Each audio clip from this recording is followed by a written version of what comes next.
Welcome to another episode of Game Boy Roulette, where we take a look at randomly chosen games from the Game Boy library. Altered Space. So what, like hemmed, brought in, what?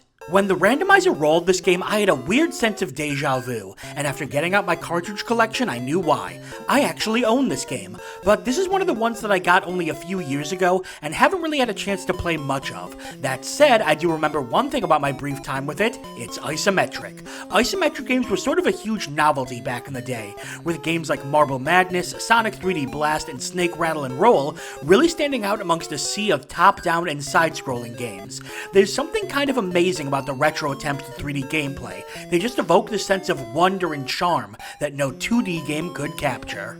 So what is Altered Space? Well, as the name would imply, it's a science fiction adventure. It not only was an isometric Game Boy game, but the very first isometric Game Boy game ever made, and thankfully it's in experienced hands. Software Creations, the developers, were also responsible for Solstice on the NES, a fairly well-received isometric adventure game as well. So while going 3D on the Game Boy is a bold strategy, it's at least being done by a company that had some experience with it, plus they made Maximum Carnage. That has nothing to do with this game, I just really like Maximum Carnage.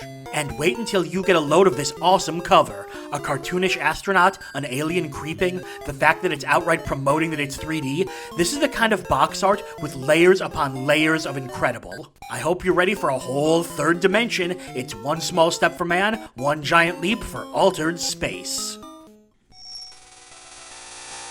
Whoa. Oh, that's some kind of audio. Oh my god, look at all these effects.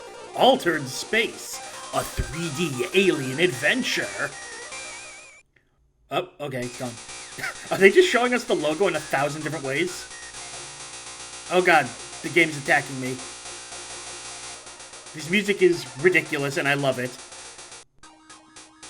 I hit right to see if I was in control and it showed me Humphrey, a brave astronaut.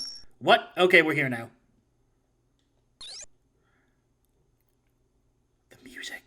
It's gone. Oh god, the music's really quiet here. Okay, let's see. A to jump. I can push this. Can I pick it up? No. Whoa. You're not carrying any items. I have no security clearance. I guess we just go through here. Huh. We appear to have explored the whole game. So this is clearly like an old adventure game. Oh, wait a sec. Aha! Hello. Huh. Okay, what have we all learned today? Okay, let's try this again. The lack of music is... Well, there is music, it's just very quiet. But the fact that it's so quiet, I kinda like. Okay, that hurts me. I'm just assuming... Let's just assume everything that I can touch hurts me. Are you a friend? Oh, I can't jump with this thing on me. This is very much like their NES game Solstice. Including the weird... I mean, platforming in an isometric game is ridiculous, but I just did it. Anything I can do over here? Doesn't look like... Whoa, wait a sec. I made it, and now I can go up here. Yeah. I don't have the key. Yeah, it's an adventure game. Which, I mean, I guess makes sense. Oh my god. Okay. Let's try it again, and then I might actually look up a walkthrough just to get an idea of what to do. Because, in terms of controls, and, like, actually playing, it's actually not controlling that bad at all. Well, what did I just do? Oh! Okay. If you stand on top of the cubes and hit B. Okay, that changes things. Now I can get this. And that's a big air up. Got it. Okay, we're learning things. Whoa. Hey. No, don't you dare. It's this weird and interesting mix of a adventure and platformer game. And I kinda like it. Huh. Oh no, they've learned to jump. I'm screwed. Darn. Oh man, you know what kind of game this is? This is the kind of game where I'd want to, like, make my own map for it. There were a lot of games like that where you actually would like, I draw out a map and say, draw out a map, draw out a map, Let me say it, draw out a map as a kid.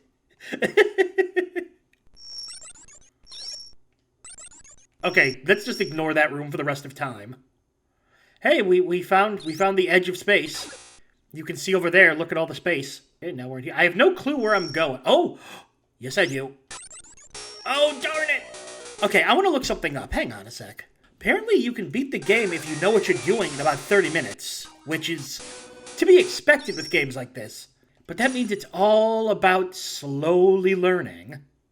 I will say this, unlike a lot of adventure games, there hasn't really been any rooms, well, except for the one, where I died from not doing the right thing immediately. A lot of adventure games would have that sort of moon logic. But this one, you just have to sort of go around. Like, I keep going back to it, but it's that perfect mix of... Oh. Platformer and adventure game. The problem is, and this is going to be a problem in general, it is so tough to do platforming on an isometric plane. Like, look at how this cube is moving back and forth. It is anybody's guess how to get on that cube. Maybe I just walk off onto it? Because, like, it looks like it's floating up. But no, it's apparently just to the side. Oh, this is very much a trial and error game where you're going to need a lot of patience. But that's not bad. There's absolutely a place for games like that. Get off me, dang it. I wonder if I can...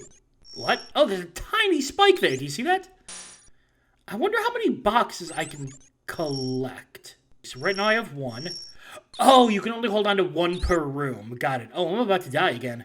But you know, I'm enjoying this. I want to keep playing and learning more. I'd want to make my own map. I'd want to discover how to get out of here. I'd want to figure out how to get through that one really annoying room where I kept dying. Although, let's be honest, that appears to be every room. That was a whole lot of fun, except for one issue, which we'll get to later.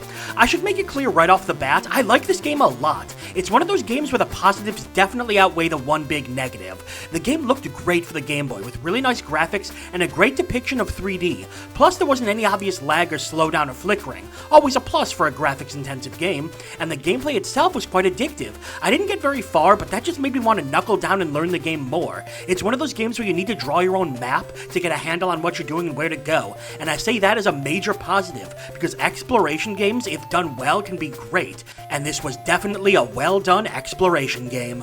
But now we have to address the big issue. Let's talk about isometric platforming, specifically why isometric platforming doesn't work. For some of the rooms in the game, it's very, very hard to get a handle on how or where or when to jump, because the perspective makes it difficult to tell what's directly below you.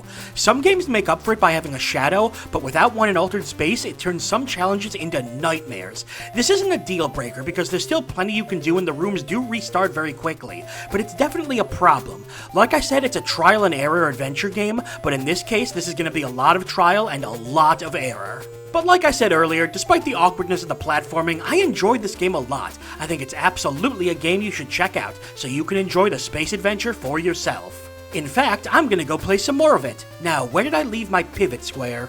And that's all for another episode of Game Boy Roulette. Make sure to like the video and subscribe to follow the series as we continue to dig through the Game Boy vault. I'm Brian J, and I'll see you next time.